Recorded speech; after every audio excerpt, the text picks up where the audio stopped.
Meu nome é Evan. Tenho 31 anos. Até há 4 meses eu achava que sabia o que era sentir frio. Então nosso avião caiu numa ilha deserta e minha chefe casada olhou para mim com a chuva encharcando sua blusa rasgada e disse: Vamos ter que se aquecer um ao outro.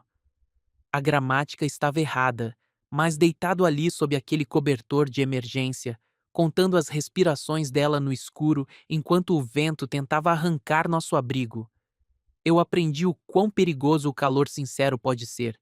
Se você estiver assistindo a isso agora, me diga de onde você é nos comentários. Porque eu ainda não sei se o que fizemos foi errado. Nunca pensei que a água salgada pudesse queimar meus olhos de dentro para fora. Mas lá estava eu, rastejando pela areia que parecia vidro moído, com gosto de sangue e água do mar enquanto o vento tentava arrancar as roupas do meu corpo. O avião, o que sobrou dele, enfim, estava a 50 metros de nós, como um pássaro quebrado. Luiz, nosso piloto, já estava de pé, gritando algo sobre nos afastarmos do combustível, mas tudo o que eu ouvia era meu coração martelando nas costelas. Evan! A voz dela cortou o vento. Evan, você está ferido? Olhei para cima. Verônica Hale estava ali, os cabelos chicoteando o rosto, a blusa branca rasgada no ombro. Minha chefe, a mulher que conduzia nossas reuniões de estratégia como uma operação militar. A mulher cujo marido a buscava num Tesla toda sexta-feira, pontualmente às 17h30. Eu estou bem. Limpei a areia da boca. E você? Bem, ela já estava examinando a costa com o mesmo olhar que tinha quando os números trimestrais não fechavam. Precisamos avaliar nossa situação. Luiz se aproximou correndo com o rádio na mão. Isso aqui morreu. Estamos por nossa conta até alguém perceber que sumimos. Levantei, as pernas tremendo mais do que eu queria admitir. A ilha, se é que dava para chamar de ilha, tinha talvez uns 200 metros de vegetação rasteira e pedras, nenhuma árvore, nenhuma construção, apenas vento, sal e aquele tipo de frio que congela os ossos. Quanto tempo até nos procurarem? Perguntou Verônica. Um dia, talvez 2. Luiz olhou para o céu que escurecia. O tempo está virando. Não vão voar nisso. Me peguei olhando para as mãos dela. Tremiam. Só um pouco. As mesmas mãos que assinavam contratos de milhões de dólares sem pestanejar. Certo. Ela endireitou os ombros. Vamos fazer um inventário do que temos. Montar um abrigo. Criar um sinal. Sempre com a pauta. Mesmo aqui, passamos a próxima hora recolhendo o que pudemos dos destroços. Uma lona, 2 cobertores de emergência que amassavam como papel alumínio, um kit de primeiros socorros com o fecho quebrado, algumas barras energéticas, uma garrafa plástica de água, semi-rachada. O rádio continuou morto, não importava quantas vezes Luiz tentasse. Quando tínhamos tudo espalhado na areia, o vento cortava minha camisa como se tivesse algo pessoal com minha coluna. Os lábios de Verônica começavam a ficar azulados nas bordas. Nós deveríamos. Precisamos nos aquecer. Ela olhou para a única lona, depois para mim, depois desviou o olhar. Calor corporal. É. É só algo prático. Certo, prático. Mas o jeito que ela disse, como se estivesse convencendo mais a si mesma do que a mim. Luiz nos ajudou a esticar a lona entre 2 pedaços de madeira à deriva, fazendo uma tenda baixa que mal cabia 2 pessoas. Vou fazer o primeiro turno de vigia, disse ele. Manter o fogo aceso. Que fogo! Tínhamos conseguido fazer um pouco de grama seca soltar fumaça, mas chamar aquilo de fogo era ser generoso. Quando o sol finalmente morreu atrás das nuvens, o frio desabou como um martelo. Precisamos. Devemos dividir o espaço. Verônica tentava soar profissional. Para nos aquecer, mas precisamos de regras. Assenti. Regras. Sem promessas, sem confissões, apenas sobrevivência. Certo? As roupas ficam. Claro. E vamos nos revezar na vigia. turnos de 4 horas. Faz sentido. Mas quando rastejamos para debaixo daquela lona, quando pude sentir o perfume dela se misturando com sal e medo, nenhuma daquelas regras pareceu significar muita coisa. Deitamos de costas um para o outro a princípio. Os cobertores de emergência pareciam deitar sob um saco de salgadinhos. Cada vez que um de nós se movia, tudo amassava e se deslocava. Você está tremendo, eu disse. Estou bem.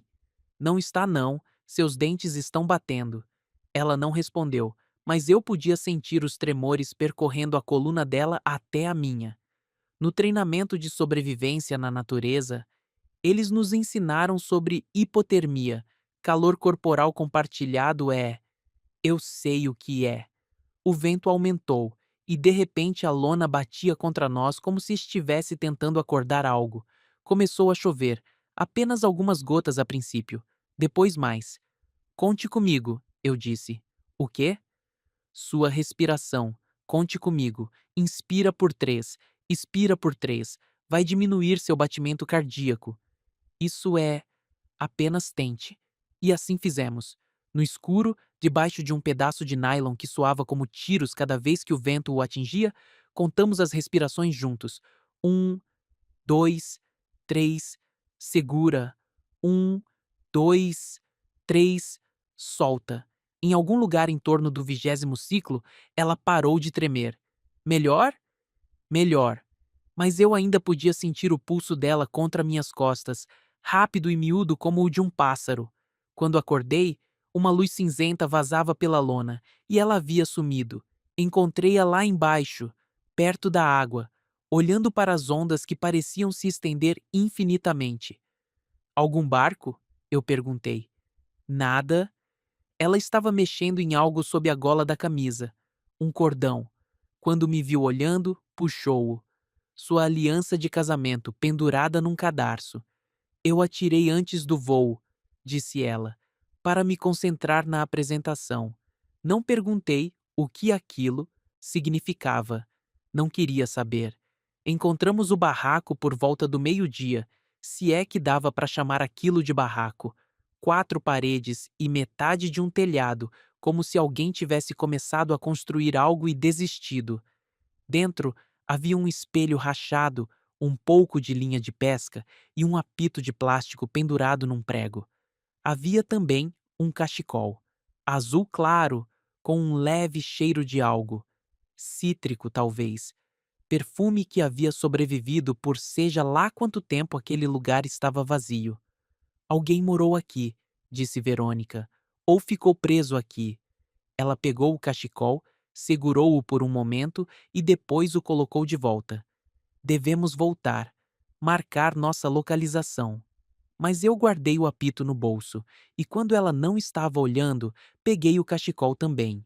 Naquela tarde, construímos nosso SOS com madeira à deriva e pedras. Luiz encontrou umas algas secas que soltariam fumaça se as acendêssemos. Um sinalizador restante para quando víssemos algo que valesse a pena sinalizar. A tempestade chegou rápido por volta das 4 da tarde. Num minuto estávamos organizando os suprimentos. No minuto seguinte, o céu se abriu como se alguém o tivesse cortado com uma faca. Entrem debaixo da lona, gritou Luiz. Mas a lona não seria suficiente. O vento já estava arrancando as estacas e a chuva vinha de lado. Verônica e eu acabamos apertados no menor espaço possível, com cobertores de emergência enrolados em nós dois, tentando manter qualquer pedaço de tecido seco entre nós e o frio. Não sinto meus pés, ela disse. Aqui. Mudei de posição para ficarmos de frente um para o outro. Coloque-os entre minhas pernas. Tudo bem, é só prático. Os olhos dela estavam enormes na penumbra, as pupilas dilatadas de frio ou medo ou alguma outra coisa. Evan, respire comigo de novo, lembra? Inspira, 2, 3. Mas desta vez, quando contamos juntos, quando a respiração dela se misturou com a minha no pequeno espaço sob o cobertor de emergência, pareceu a coisa mais perigosa que eu já havia feito, porque em algum lugar entre a terceira e a quarta respiração A mão dela encontrou a minha, e em algum lugar entre a 10ª e a 11ª respiração, ela não soltou. Ficamos assim até a tempestade passar, até o amanhecer vazar, cinzento e frio, pela lona rasgada, até Luiz nos encontrar entrelaçados como refugiados de algo que nenhum de nós conseguia nomear. Dormiram bem? Ele perguntou, sem realmente nos olhar. Bem, disse Verônica, já se afastando, colocando distância entre nós. Só nos aquecendo. Mas quando ela se levantou, a vi deslizar a aliança de volta pela cabeça, por baixo da camisa. Vi as mãos dela tremerem, só um pouco, enquanto ajustava o cordão. O segundo dia foi pior. Não por causa do tempo, que melhorou por volta do meio-dia, mas porque cada vez que nos olhávamos, cada vez que nossas mãos se roçavam ao pegar o mesmo pedaço de madeira à deriva ou garrafa de água, algo faiscava entre nós que nada tinha a ver com sobrevivência. Eu deveria te contar, ela disse enquanto testávamos o apito, sobre meu casamento. Você não precisa. Mark e eu somos bons em aparentar. Somos bons em jantares e eventos de caridade e em fazer as doações certas para as causas certas.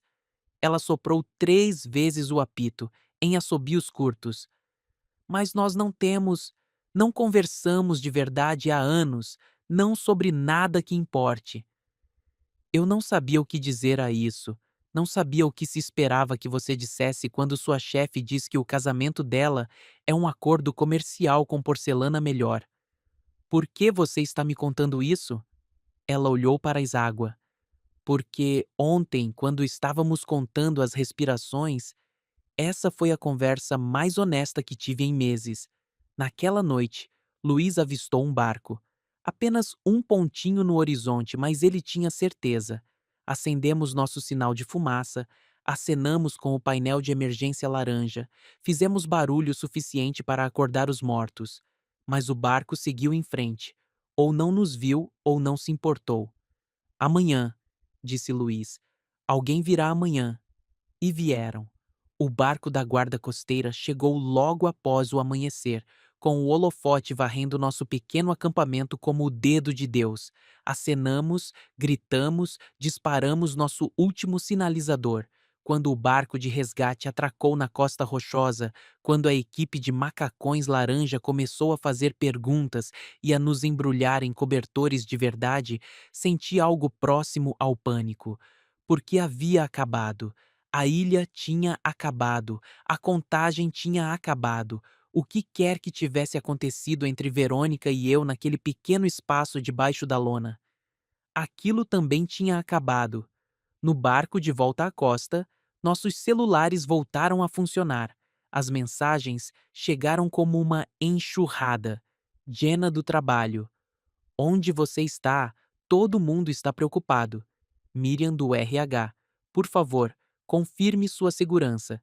Meu senhorio sobre o aluguel atrasado. E para Verônica, uma mensagem de texto de Mark. Onde você está? Com registro de horário de 2:04 da manhã. Ela encarou aquela mensagem por um longo tempo antes de apagá-la. Quando chegamos à marina, quando finalmente pisamos em terra firme novamente, ela se virou para mim. Te vejo no trabalho segunda? É, te vejo segunda. Como se nada tivesse acontecido, como se fôssemos apenas colegas que tiveram um pequeno atraso de viagem. Mas quando cheguei em casa, quando tirei o sal e a areia no chuveiro e vesti roupas limpas, ainda podia sentir o cheiro cítrico, ainda podia sentir o ritmo da respiração dela contra meu peito, e quando fechei os olhos, ainda podia ouvir a voz dela no escuro. Conte comigo. Na segunda-feira de manhã, o escritório parecia um planeta diferente. Lâmpadas fluorescentes em vez de céu cinzento. Café em vez de água salobra. O abraço preocupado de Jenna em vez de cobertores de emergência. Você está péssimo, ela disse. Você está bem? De verdade? Bem? Só cansado. Mas eu não estava bem. Toda vez que passava pelo escritório de Verônica, me pegava esperando a voz dela. Toda vez que sentia o perfume de alguém no elevador, Meu coração fazia algo idiota, e toda vez que tentava me concentrar em relatórios trimestrais ou projeções orçamentárias, me pegava contando. Inspira, 2, 3. Por volta das 11, Miriam do RH me chamou para um feedback de bem-estar. Voz profissional, perguntas cuidadosas, uma caixa de lenços de papel na mesa dela que ela não olhou diretamente quando os mencionou. Situações de emergência podem criar laços intensos, ela disse.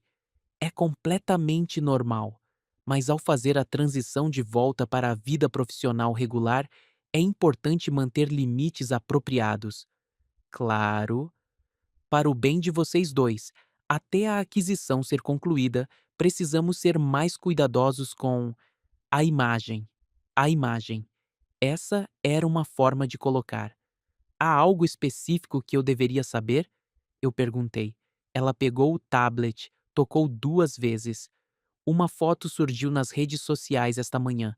Parece ter sido tirada à distância, possivelmente por um drone. A tela mostrava 2 figuras debaixo de uma lona, silhuetas contra a água cinzenta.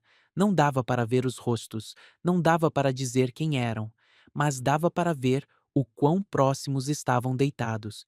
Eu já conversei com a senhora Hale sobre isso. A posição oficial é que vocês estavam compartilhando um abrigo de emergência para se aquecer. O que é, claro, exatamente o que estavam fazendo. Certo? Mas eu recomendaria evitar contato desnecessário pelas próximas semanas. Elevadores diferentes, horários de almoço diferentes, apenas até as coisas se acalmarem. Quando voltei para minha mesa, minhas mãos tremiam. Abri meu laptop, encarei uma planilha cheia de números que poderiam muito bem ser hieróglifos. Jenna passou por lá perto da hora do almoço. Tem certeza de que está bem? Você está encarando a mesma célula há 20 minutos, só tentando focar. Talvez você devesse tirar a tarde de folga. Vá para casa, descanse.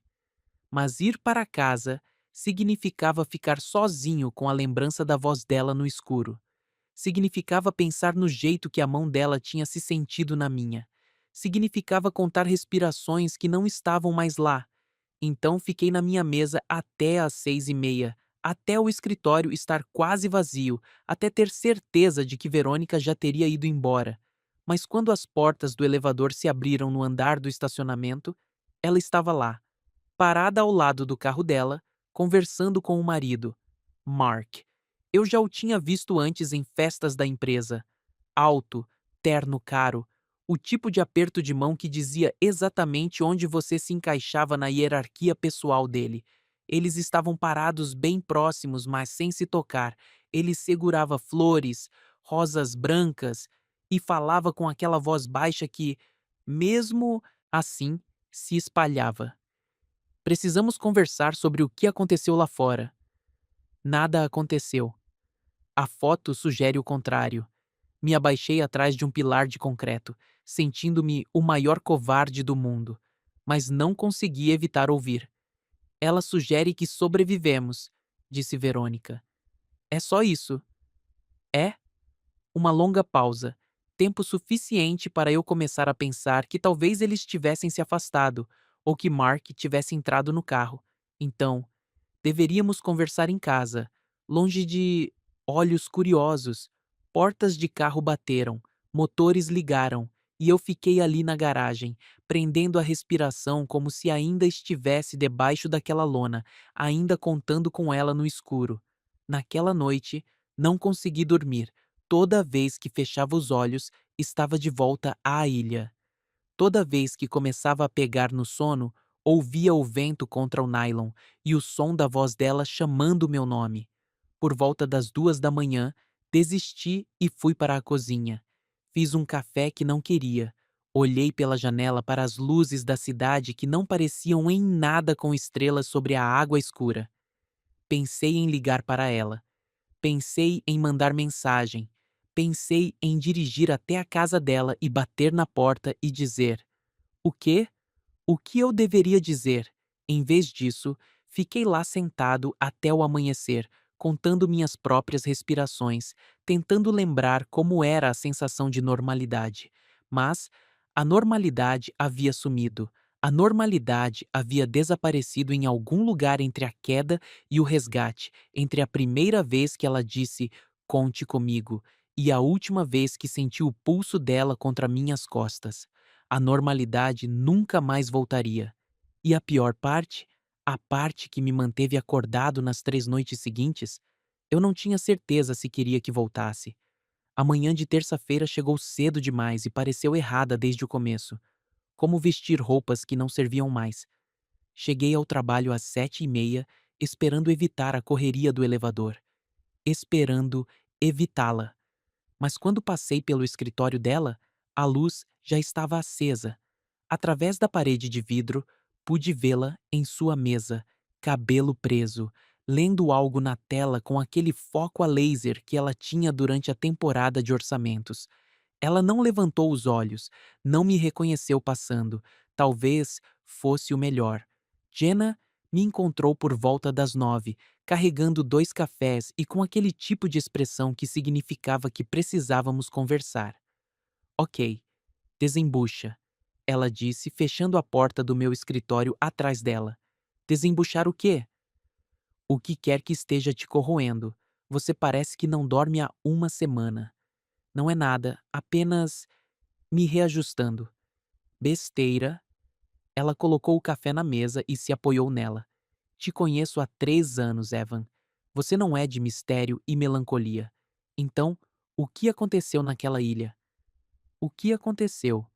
Como se eu pudesse explicar, como se eu pudesse contar a ela sobre contar as respirações no escuro, sobre o jeito que a mão de Verônica havia se sentido na minha, sobre como a vida normal parecia estar usando a pele de outra pessoa agora. Nós sobrevivemos, eu disse. Foi isso que aconteceu. E? E nada. Mas Jenna me conhecia muito bem. Eu podia ver nos olhos dela o jeito que ela estava juntando as peças, a forma cuidadosa como ela escolhia suas próximas palavras. A foto, ela disse finalmente. O que tem ela? Está circulando. O RH está tentando conter, mas. Ela deu de ombros. Você sabe como essas coisas são. Eu não sabia. Não queria saber. Por volta das 11, meu celular vibrou com uma mensagem de texto de um número desconhecido. Sala de reuniões B, meio-dia. V. Encarei aquela mensagem por 10 minutos. Apaguei-a. Digitei uma resposta. Apaguei-a também. Exatamente ao meio-dia, eu estava parado do lado de fora da sala de reuniões B, tentando parecer que tinha algum negócio legítimo ali. A porta estava fechada, as persianas semi-abertas para o corredor. Profissional, plausivelmente negável. Bati uma vez e entrei. Verônica estava sentada na ponta da mesa de conferência, 2 xícaras de café esfriando entre nós como uma zona de amortecimento. Ela havia mudado o cabelo, cortado mais curto, mais severo, como se estivesse tentando parecer menos com a mulher que havia contado respirações comigo no escuro. Feche a porta, ela disse, mas deixe as persianas. Sentei-me em frente a ela. A distância parecia quilômetros. Isso não pode continuar, ela disse sem rodeios. O que não pode continuar? Isso. Seja lá o que for isso. O jeito que você me olha. O jeito que eu. Ela parou, respirou fundo.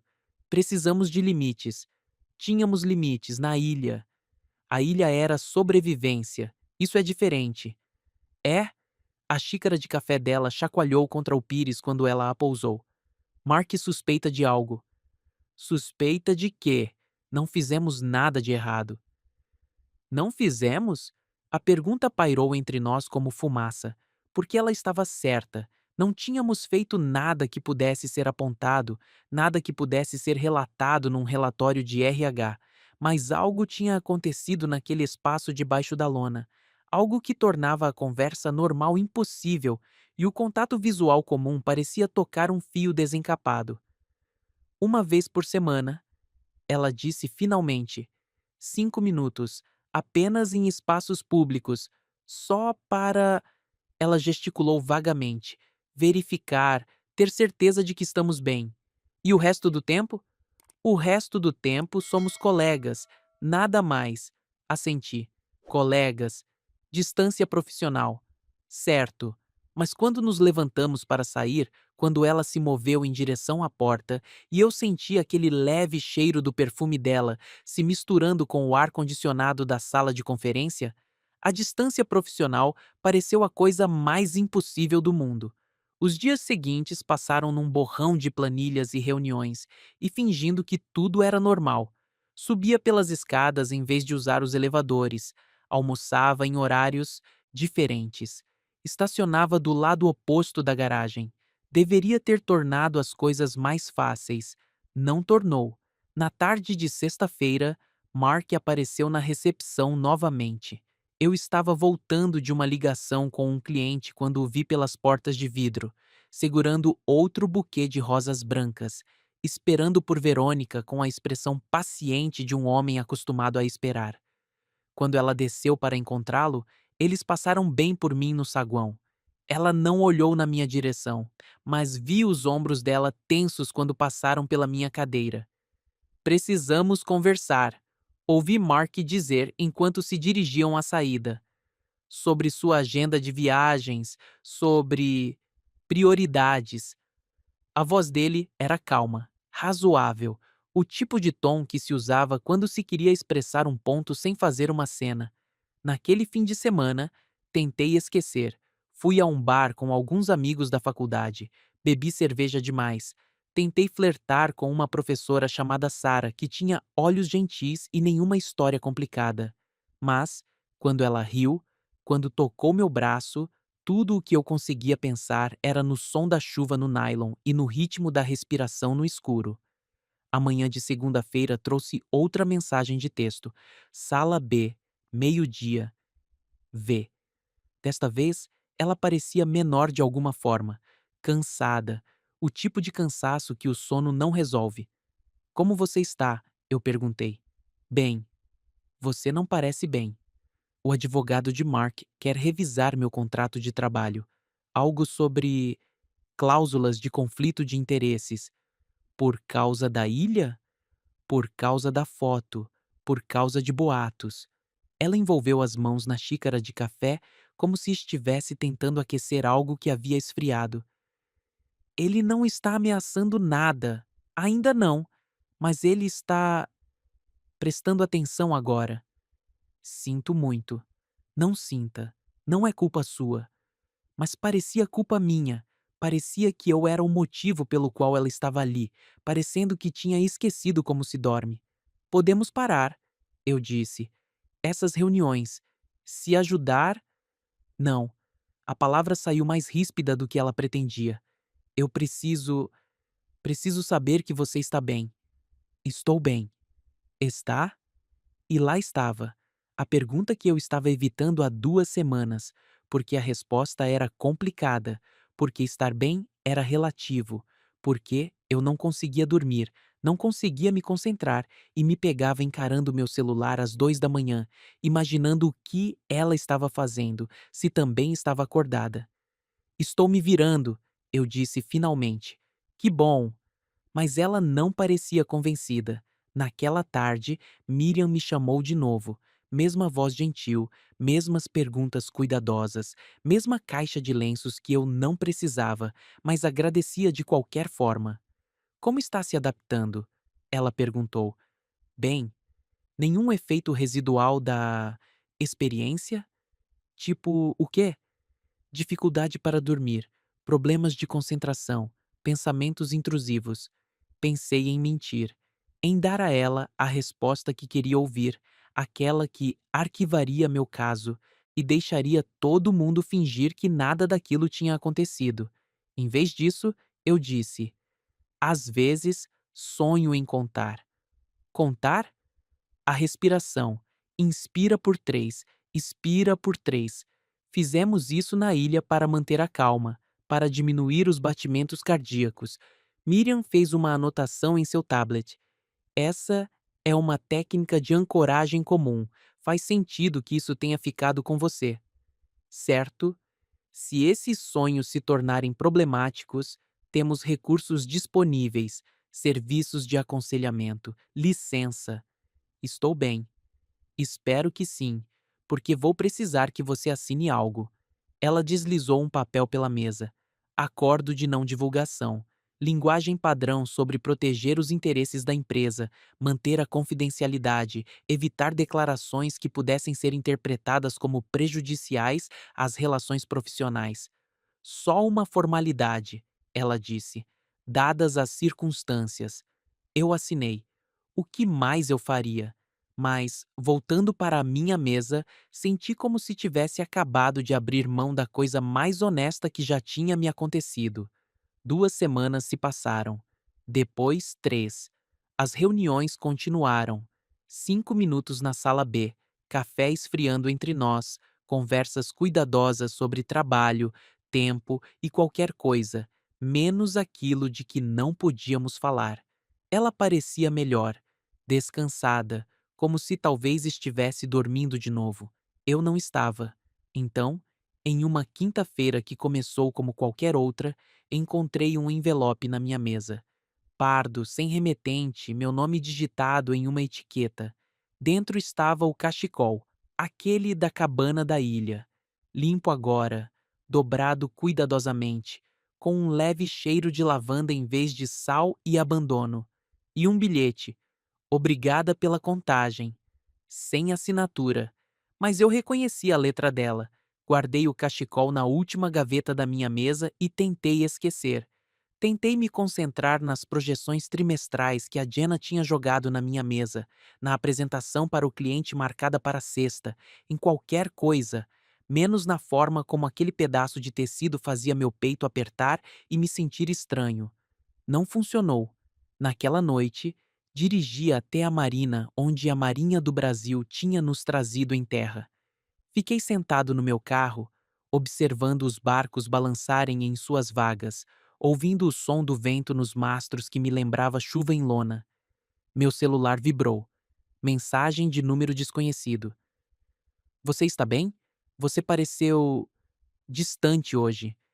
Fiquei olhando aquela mensagem por 20 minutos antes de responder. Bem, só estresse do trabalho. Eu conheço esse olhar. Não é estresse do trabalho. O que é, então? Uma longa pausa. 3 pontinhos aparecendo e sumindo. Então, vem para o escritório. Docas de carga. Em 20 minutos. Eu devia ter dito não. Devia ter dirigido para casa e fingido que toda essa conversa nunca tinha acontecido. Devia ter lembrado do acordo de não divulgação que assinei e do jeito que o Mark tinha me olhado no estacionamento. Em vez disso, dirigi de volta para o prédio do escritório. As docas de carga estavam vazias, exceto pelo carro dela e pelo zumbido distante do sistema de ventilação do prédio. Ela estava encostada na parede de concreto, ainda com a roupa de trabalho, mas descalça, segurando os saltos em uma mão. Isso é uma loucura, ela disse quando me viu. É? Não devíamos estar aqui. Provavelmente não. Mas nenhum de nós se moveu para ir embora. Eu penso nisso, ela disse finalmente. Na ilha, na contagem, no jeito que você. Ela parou, balançou a cabeça. Penso demais nisso. Eu também. O Mark sabe que algo está errado. Ele não é estúpido. Ele tem me observado, cronometrado minhas ligações, checado minha agenda. Ela riu, mas parecia uma risada vazia. Ele me comprou brincos na semana passada. Brincos de diamante, do tipo que você dá para alguém quando está tentando lembrar o que ela tem a perder. E o que você tem a perder? Tudo. Ela olhou para mim então, me olhou de verdade, e eu vi algo nos olhos dela que nunca tinha visto antes. Medo, talvez, ou algo que se parecia com isso. Meu emprego, meu casamento, minha reputação, a casa, a vida que passei 20 anos construindo. Certo? Mas às vezes, quando estou deitada na cama ouvindo o Mark roncar, me pego contando, inspira por 3, expira por 3, e lembro como era ter alguém que realmente me ouvia respirar. Eu não sabia o que dizer, não sabia se havia algo a dizer. Eu devia ir, Ela disse: É, isso não pode acontecer de novo. Não, mas quando ela passou por mim em direção ao carro, os dedos dela roçaram nos meus, só por um segundo. Tempo suficiente para eu me lembrar do peso da mão dela no escuro. Uma semana depois, outro envelope apareceu na minha mesa. Este continha uma única linha digitada. Quando chove, eu ouço a contagem. Dobrei o bilhete e o guardei com o cachecol na minha gaveta. Eu me disse que isso tinha que parar, que estávamos brincando com fogo num paiol de pólvora. Mas naquela sexta-feira, quando a chuva castigava as janelas durante nossa reunião de 5 minutos, quando eu podia ouvi-la tamborilando no vidro como dedos batucando um ritmo, ela olhou para mim e sussurrou: Inspira por 3. E antes que eu pudesse me impedir, sussurrei de volta: Expira por 3. A aquisição foi finalizada numa terça-feira. Champanhe, na sala de reuniões, apertos de mão com a nova empresa-mãe, discursos sobre sinergia e oportunidades de crescimento. Verônica fez uma apresentação sobre os cronogramas de integração, que fez todo mundo concordar e fazer anotações e esquecer por um momento que provavelmente seríamos todos demitidos em 6 meses. Eu a observei do fundo da sala, profissional e impecável e completamente intocável. Quando ela terminou, quando os aplausos cessaram, ela me encontrou os olhos por exatos 2 segundos, tempo suficiente para mover os lábios e dizer: Obrigada. Por quê? Por ficar quieto? Por entrar no jogo? Por fingir que a coisa mais honesta que já tinha acontecido com qualquer um de nós era apenas uma estratégia de sobrevivência que não significava nada agora? Eu acenei de volta e saí de fininho, antes que o networking começasse. Naquela noite, meu celular vibrou exatamente às 2h07. Número desconhecido, uma única palavra. Acordado? Fiquei olhando aquela mensagem até a tela escurecer.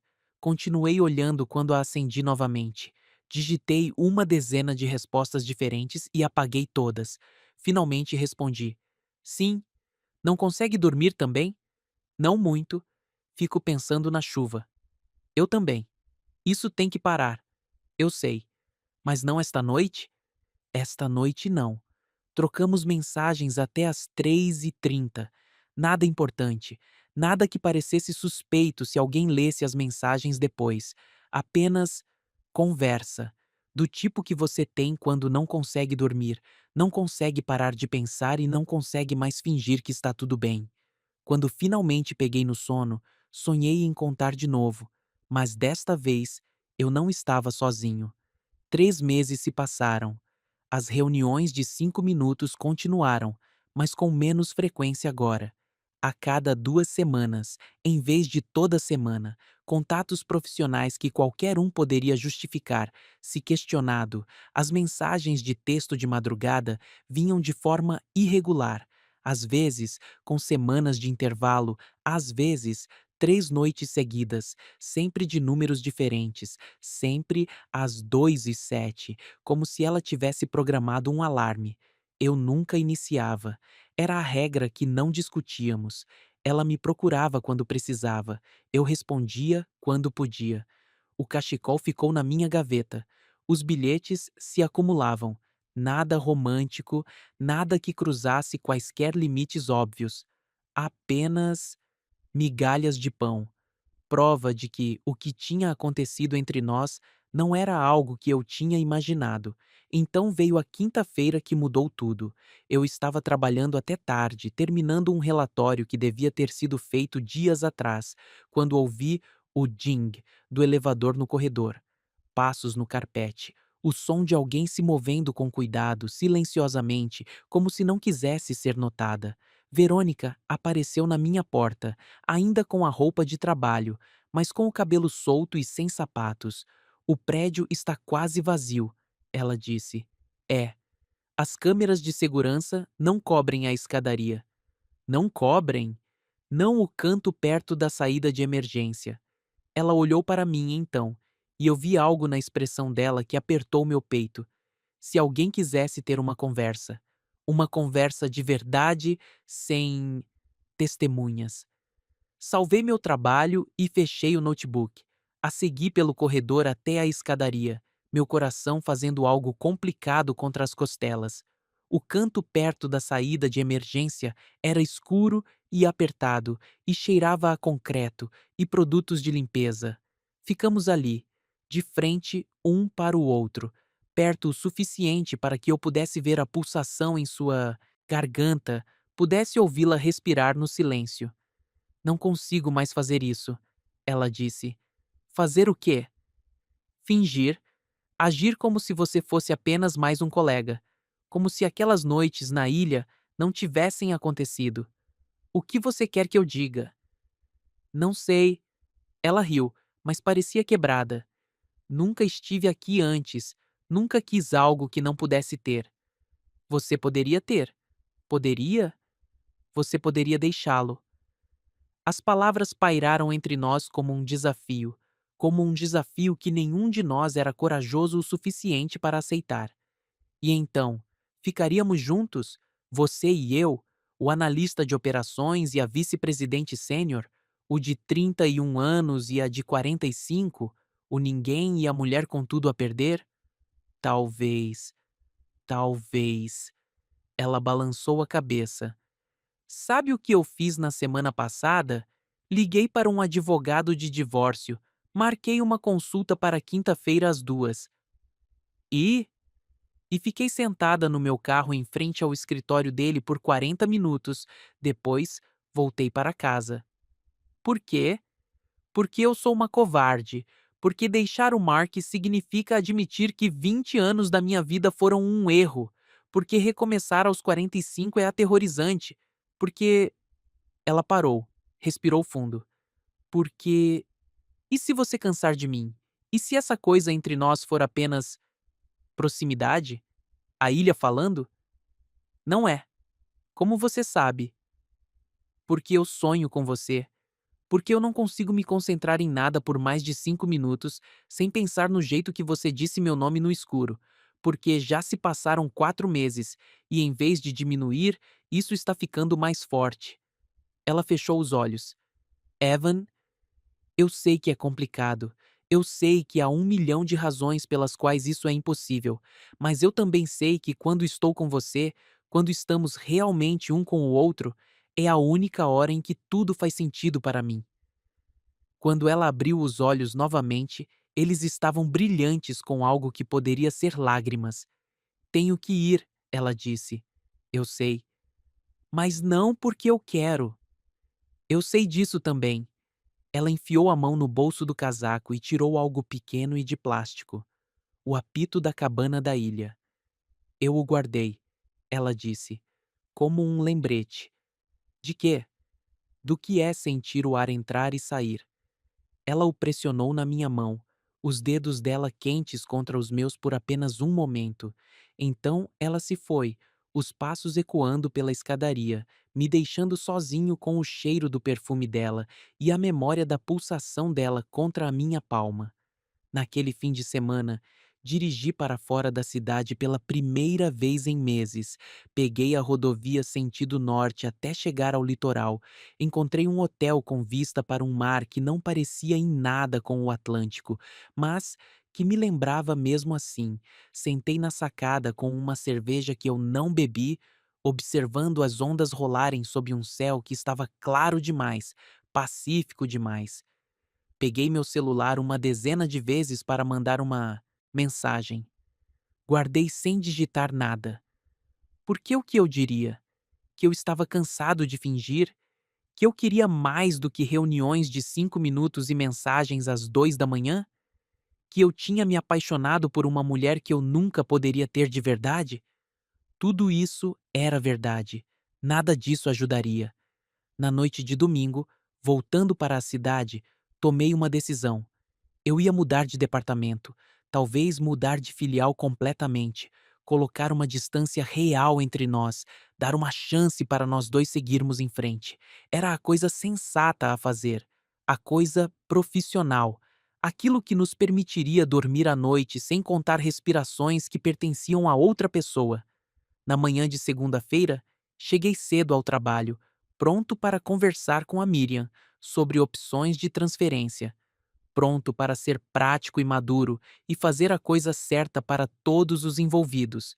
Eu nunca cheguei ao escritório dela, porque sentada na minha mesa, ao lado do meu café e da minha pilha de relatórios de segunda-feira, estava outro envelope, mais pesado desta vez.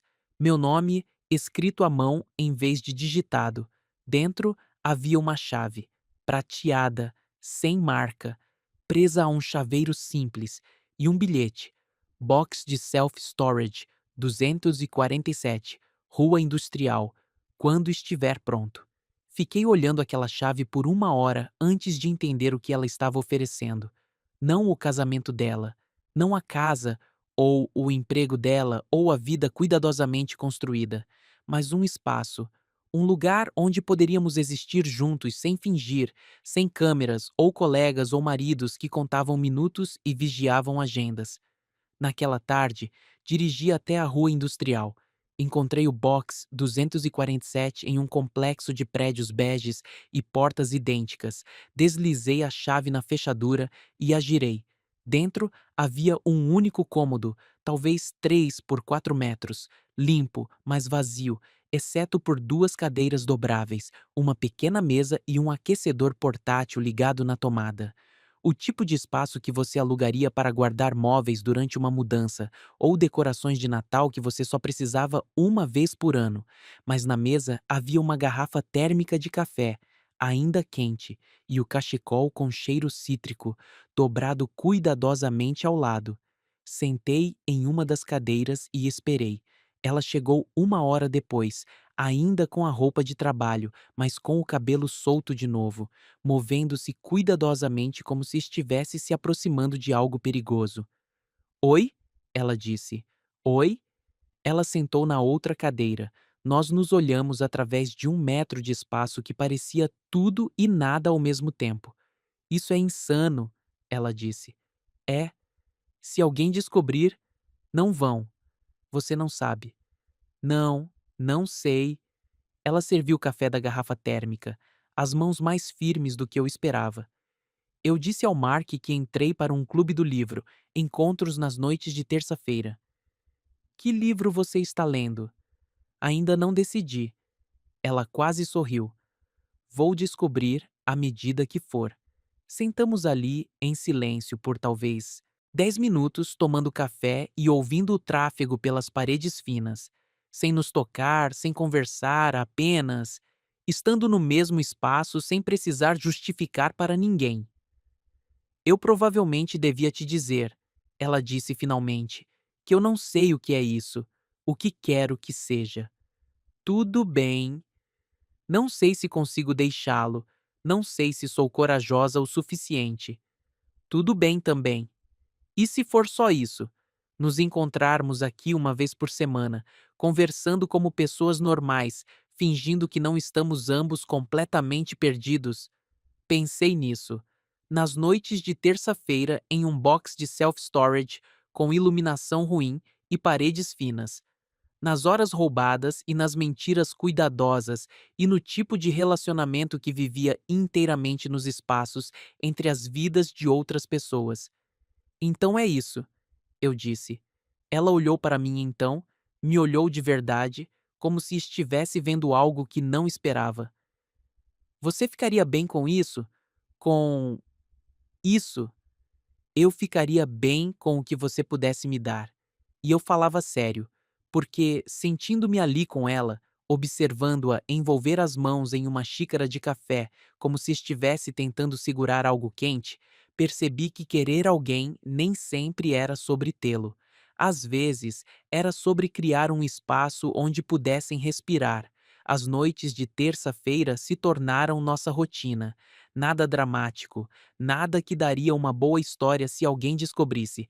Apenas conversa, café e o estranho conforto de sermos nós mesmos sem uma plateia. Ela me contou sobre o casamento dela, sobre como ela e Mark tinham parado de realmente se ver por volta do 7º ano, como eles tinham se tornado parceiros de negócios, gerenciando uma casa em vez de duas pessoas que um dia riram das mesmas piadas. Eu contei a ela sobre a faculdade, sobre o emprego que peguei porque parecia seguro, sobre como eu estava flutuando pela vida até a noite em que naufragamos em uma ilha e tudo mudou. Nunca conversamos sobre o futuro, nunca fizemos planos além da próxima terça. Nunca nos tocamos, exceto acidentalmente, ao pegarmos a térmica ao mesmo tempo ou ao nos levantarmos rápido demais no pequeno espaço. Mas toda semana, quando eu destrancava aquela porta e a via já lá, dobrando o casaco no encosto de uma cadeira ou arrumando as xícaras como se estivesse recebendo convidados para um jantar a dois, algo no meu peito se soltava, como se eu pudesse respirar de novo. 3 meses depois, ela trouxe livros. Livros de verdade, do clube do livro fictício que ela teve que pesquisar quando Mark começou a fazer perguntas. Caso alguém verifique, ela disse, devo saber algo sobre o que supostamente estamos discutindo. 6 meses depois, ela trouxe um pequeno tapete para o chão de concreto. Nada chique, apenas algo para fazer o espaço parecer menos um box de self-storage e mais como, sei lá, um lugar onde as pessoas realmente queriam estar. 8 meses depois, ela chegou mais tarde do que o normal, com os olhos avermelhados, como se tivesse chorado. A mãe do Mark morreu, ela disse. Ataque cardíaco, rápido. Sinto muito. O funeral é quinta. Vou ter que faltar ao nosso encontro. Claro, ela sentou-se pesadamente em sua cadeira de sempre. Ele precisa de mim. Realmente precisa de mim, pela primeira vez em anos. E tudo o que consigo pensar é o quanto me sinto culpada por desejar estar aqui em vez de lá. Isso é normal. É? É normal ressentir seu marido por estar de luto? Sentir-se presa pela dor dele? Não sei mais o que é normal. Ela riu, mas parecia vazia. Nem eu. Naquela noite, ela mandou mensagem às 2h07, como sempre, mas em vez de acordado, era apenas obrigada. Por quê? Por não me pedir para escolher. 1 ano se passou, depois outro. Nossa rotina de terças-feiras continuou, constante como a respiração. O box de self-storage se encheu lentamente com pequenos confortos. Cadeiras melhores, uma pequena estante, uma cafeteira que não exigia carregar térmicas para lá e para cá. Para quem observasse, teria parecido o caso mais chato da história. Duas pessoas sentadas em uma sala alugada, falando sobre trabalho, livros e o tempo, nunca se tocando, nunca cruzando limites que não pudessem ser desfeitos, mas era o suficiente, mais do que o suficiente, porque quando você está se afogando em polidez e distância profissional, quando você está contando as respirações de outras pessoas em vez das suas, ter alguém que realmente te ouve parece a coisa mais íntima do mundo. Na última terça, 3 anos e 4 meses depois da ilha, ela chegou parecendo diferente, mais leve, de alguma forma, como se ela tivesse carregado algo pesado e finalmente tivesse descoberto como soltá-lo. Eu fiz algo, ela disse. O quê? Eu disse ao Mark que quero uma separação. Minha xícara de café parou no meio do caminho até minha boca. Você o quê? Não divórcio. Ainda não. Apenas espaço. Tempo para descobrir o que eu realmente quero em vez do que eu deveria querer. O que ele disse? Ele disse que já suspeitava há um tempo que eu não estava feliz. Disse que talvez um tempo separados fosse bom para nós dois. Ela balançou a cabeça. 22 anos de casamento, e ele ficou aliviado. Você está bem? Estou aterrorizada, e animada, e culpada, e umas outras 6 coisas que ainda não tenho nome. Ela olhou para mim através da mesa, mas pela primeira vez em anos sinto que estou respirando de propósito em vez de por acidente. Conversamos por 3 horas naquela noite. sobre os planos dela de alugar um pequeno apartamento no centro, sobre as conversas que ela precisaria ter com advogados, contadores e amigos que iriam querer explicações que ela ainda não tinha, sobre o que isso poderia significar para nós. Não quero ser seu estepe, eu disse enquanto nos preparávamos para ir embora. Você não será. Também não quero ser o motivo pelo qual você o deixou. Você não é. Ela fez uma pausa, chaves na mão. Você é a razão pela qual me lembrei que era possível querer algo mais do que segurança. Isso foi há 6 meses. Ela se mudou para um apartamento de 1 quarto a 4 quarteirões do meu. Mantivemos o self-storage. As terças-feiras à noite eram importantes demais para abrirmos mão. Mas agora também tomávamos café nas manhãs de sábado e jantávamos nas quintas, desfrutando daquele tipo de tempo comum que a maioria dos casais dá como certo. Ainda somos cuidadosos, profissionais no trabalho, discretos sobre o nosso relacionamento. O processo de divórcio está em andamento, amigável, mas complicado como essas coisas sempre são quando há bens, contas de aposentadoria e 20 anos de história compartilhada para desenrolar. Mas, na semana passada, ela me deu uma chave do apartamento dela. E hoje de manhã, acordei com o som da chuva batendo nas janelas dela, com a sensação da respiração dela contra o meu ombro na luz fraca do amanhecer. Conta comigo, ela sussurrou, meio dormindo. Inspira em 3, expira em 3. E assim fizemos, deitados na cama dela, ouvindo um tempo que nos lembrava de uma noite em que nos abraçamos para nos aquecer e descobrimos algo que parecia voltar para casa. Mais tarde, fazendo café na cozinha dela enquanto ela tomava banho, pensei no homem que eu tinha sido 3 anos atrás, aquele que embarcara em um voo fretado para uma viagem de negócios de rotina e que colidiu com algo que mudou tudo. Pensei em ilhas, em self-storage e na diferença entre sobreviver e viver. Meu celular vibrou.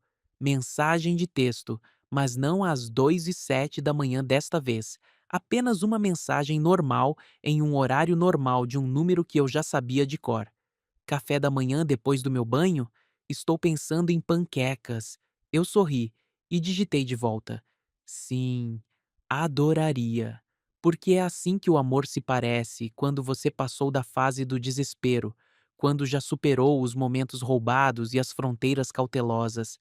Parece panquecas no sábado de manhã, e chaves que funcionam para os dois lados, e a certeza tranquila de que, quando ela disser conta comigo, eu sempre saberei o que ela quer dizer.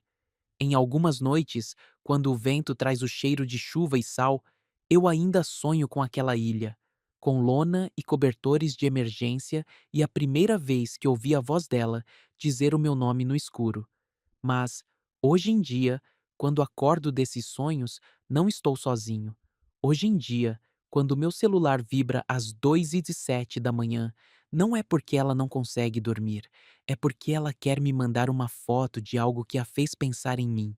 Um apito na vitrine de um antiquário. Um cachecol em uma cor que a lembra do céu do oceano. Hoje em dia, contamos as respirações juntos porque queremos, não porque precisamos. E em algumas manhãs, quando acordo antes do despertador dela, quando o apartamento está em silêncio, exceto pelo som da respiração dela, ao meu lado, deixo a luz acesa no corredor. Não porque qualquer um de nós esteja mais perdido, mas porque algumas portas merecem ficar abertas.